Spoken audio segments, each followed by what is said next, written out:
Oke, bertemu lagi di Susah Tidur 52. Kali ini kita tidak pakai ke perangkat audio yang bagaimana-bagaimana, cuma menggunakan HP saja. Karena ada hal urgen yang harus mendapatkan sorotan ya. Karena lucu sekali, sesuatu yang dulunya terkenal, kemudian tertutup, akhirnya terkenal lagi ya. Yaitu paham stoik atau stoa. Jadi beberapa channel YouTube menjelaskan tentang apa itu stoikisme, bahkan Raditya Dika, bahkan banyak gitu. Ada yang menyebutnya sebagai obat stres manusia modern. Jadi kebetulan pernah bersinggungan dengan hal yang seperti itu karena pernah belajar agama istilahnya ya di seminari calon pastor. Jadi pasti mempelajari itu ya, karena mau tidak mau ajaran Stoa atau apapun itu yang ada di Yunani itu pernah bersinggungan langsung dengan salah satu rasul yang ada di agama Katolik ya, yaitu Rasul Paulus ya. Jadi Rasul Paulus pernah bersinggungan dengan mereka, mewartakan Injil ke mereka dan berdebat dengan mereka. Jadi lumayan lah ya, bahannya lumayan gitu untuk dibahas ya. Jadi apakah pernyataan hebat tentang stoik itu bisa kita terima begitu saja ya? Pada dasarnya kalau untuk ngayem-ngayemi hati, untuk membuat hati ayem, belajar hal baru tidak ada yang salah ya. Belajar hal baru, mungkin selama ini kita kurang mengandalkan logika kita ya. Jadi stoikisme ini atau stoa ini terkenal sebagai ajaran yang memuja-muja logika ya, memuja-muja sebagai logika. Bahkan Tuhan dianggap sebagai logika semesta ya. Jadi Tuhan dianggap sebagai logika semesta. Kalau nggak salah ya, tonton aja banyak yang menjelaskan tentang stoa. Saya nggak akan jelaskan tentang itu ya, menurut apa yang saya pelajari dulu ataupun yang saya tahu atau saya baca ya. Karena dulu ini disclaimer pernah belajar tentang itu ya. Nah jadi ajaran ini cukup mengena ya, karena itu sifatnya dengan orang Yunani sendiri sangat kontradiktif sebenarnya ya. Jadi kerinduan manusiawi yang sesungguhnya itu tidak bisa ditutupi dengan apapun ya. Jadi di Yunani itu berkembang stoa di mana mengedepankan logika, ada juga Epikuros yang mengedepankan hidup ini kenyamanan, harmoni hidup atau hedonisme, kenikmatan hidup dalam artian tertentu ya, bukan hedonisme yang kayak sekarang lain ya.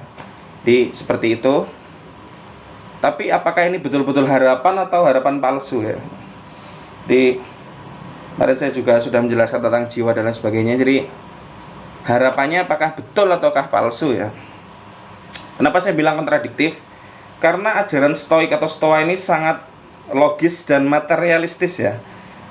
Kalau sudah logis, masuk akal, berarti dia jatuhnya materialistis pasti, atau berdasarkan hal-hal kebendaan ya. Karena yang tidak benda itu nggak bisa masuk ke logis ya. Entah benda itu benda padat, cair, gas, ataupun bendanya yang abstrak ya. Kebenaran, pikiran, perasaan, cinta itu kata benda yang abstrak ya. Jadi itu pun kadang bisa dipinggirkan oleh mereka ya. Jadi logika memimpin manusia, logika memimpin emosi, logika memimpin segala hanya. Jadi hidup berdasarkan logika. Jadi tidak menimbulkan keputusan yang tidak masuk akal seperti itu ya. Apakah itu benar? Nyatanya orang Yunani itu menyembah banyak dewa, bahkan ada patung dewa yang tidak dikenal di sana yang ditemukan Paulus. Jadi walaupun mereka sudah mempersembahkan diri ke dewa-dewa itu, ada Ares, ada Zeus dan lain sebagainya, masih terjadi wabah, penyakit dan lain sebagainya. Mereka curiga jangan-jangan lebih banyak lagi dewa yang kita nggak tahu ya, yang kemudian kita tidak beri persembahan, akhirnya dia marah dan membuat wabah. Nah itu kan lain ya dari apa yang mereka dengungkan dengan apa yang mereka hidupi. Itu beda ya, antara logika materialistis mereka dengan kemampuan mereka rohani untuk mempersembahkan pada dewa-dewa itu nggak matuk ya menurut saya. Dan dewa disangkut pautkan dengan alam, ada dewa petir, ada dewa api, ada dewa angin, macam-macam. Jadi ada Athena, ada segala macam. Jadi dewa dan alam itu nyampur ya. Nah seperti itu, hidup di tengah-tengah gitu ya. Nah itu hal-hal yang terjadi, jadi sangat materialistis ya. Nah Paulus masuk ke situ, kemudian mengajarkan tentang Allah ya, tentang Tuhan menurut kekristenannya. Itu Tuhan itu nggak perlu dilayani. Tuhan itu maha segalanya, tidak perlu dilayani manusia. Tuhan itu yang menciptakan segalanya. Tuhan itu tidak berdiam di patung-patung dan di tempat-tempat itu. Dia jauh lebih besar, mengatur segalanya. Jadi dia mengajarkan theos logos, teologi. Di Tuhan di akal ya.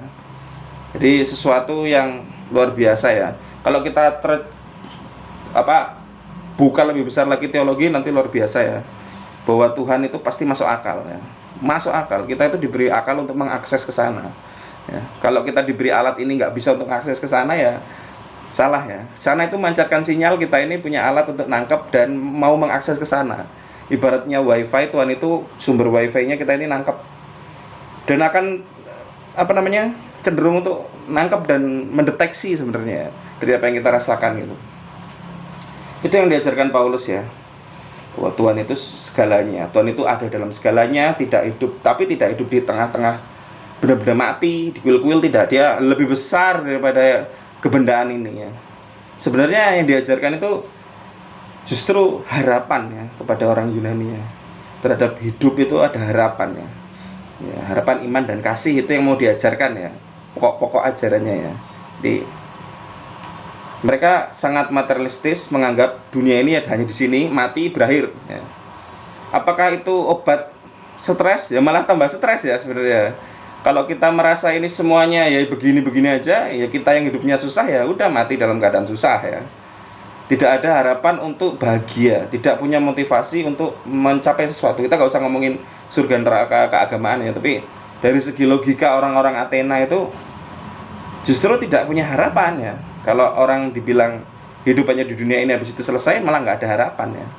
Harapan itu tidak ada. Jadi ya sudah, dinikmati sekarang di dunia ini, nanti habis itu selesai gitu ya. Nah, yang mau diajarkan itu bagaimana tanggapan orang Athena. Orang Athena atau Yunani yang menganut Stoa itu yang berkumpul di lembah Bukit Ares, tempat dewa perangnya, ngomong di sana itu ia mendengarkan Paulus. Tapi kemudian menjadi bentrok dengan Paulus ketika sampai ke penghakiman terakhir ya. Bahwa ada kehidupan setelah kematian dan ada penghakiman terakhir, nah itu mereka tidak mau terima ya. Karena bagi mereka mati ya selesai gitu. Tidak ada alam rohani lain, itu nggak ada.